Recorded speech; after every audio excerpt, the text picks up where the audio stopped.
Leviticus chapter 27, verse 1. The Lord said to Moses.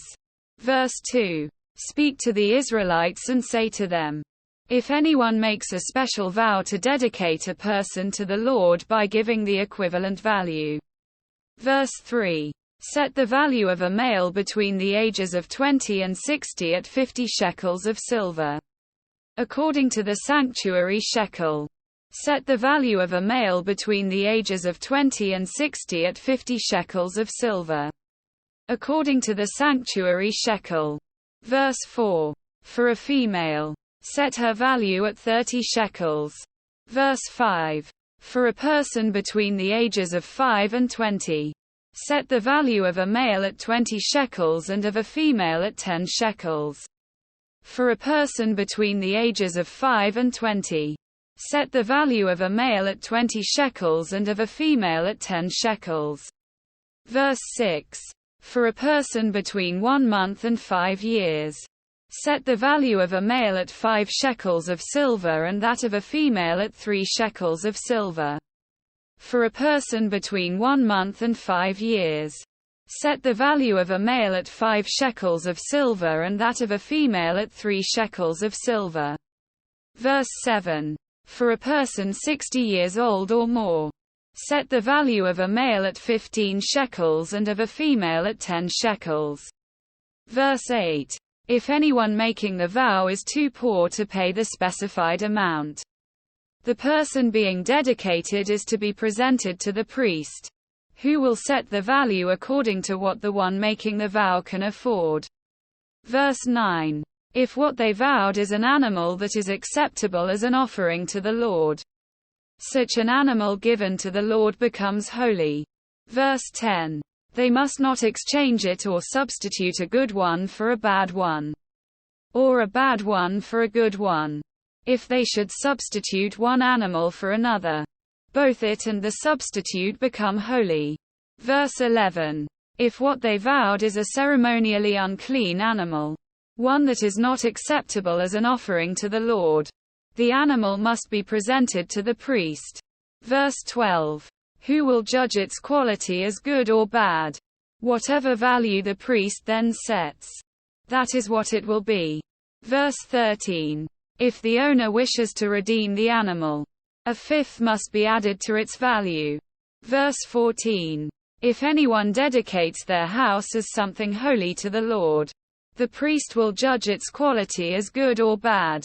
Whatever value the priest then sets, so it will remain. Verse 15. If the one who dedicates their house wishes to redeem it, they must add a fifth to its value, and the house will again become theirs. Verse 16. If anyone dedicates to the Lord part of their family land, its value is to be set according to the amount of seed required for it. 50 shekels of silver to a homer of barley seed. Verse 17. If they dedicate a field during the year of Jubilee, the value that has been set remains. Verse 18.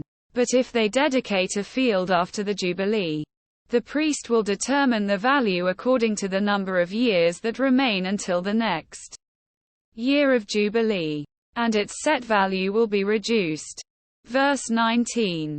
If the one who dedicates the field wishes to redeem it, they must add a fifth to its value, and the field will again become theirs. Verse 20. If, however, they do not redeem the field, or if they have sold it to someone else, it can never be redeemed. Verse 21. When the field is released in the Jubilee, it will become holy, like a field devoted to the Lord. It will become priestly property. Verse 22. If anyone dedicates to the Lord a field they have bought, which is not part of their family land. Verse 23. The priest will determine its value up to the year of Jubilee, and the owner must pay its value on that day as something holy to the Lord.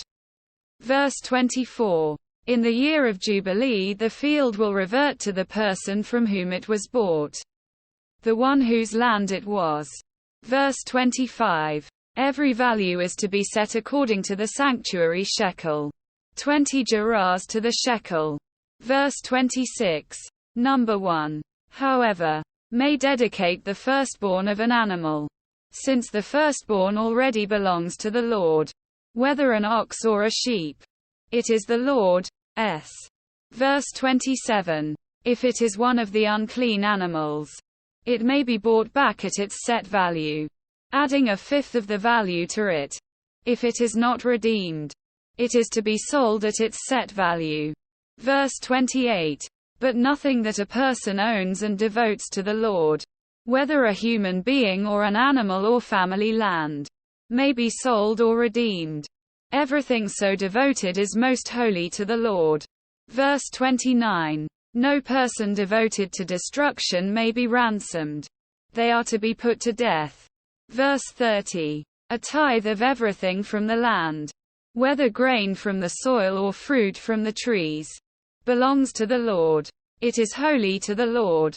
Verse 31. Whoever would redeem any of their tithe must add a fifth of the value to it. Verse 32. Every tithe of the herd and flock, every 10th animal that passes under the shepherd's rod, will be holy to the Lord. Verse 33. No one may pick out the good from the bad or make any substitution. If anyone does make a substitution, both the animal and its substitute become holy and cannot be redeemed. Quote, verse 34. These are the commands the Lord gave Moses at Mount Sinai for the Israelites.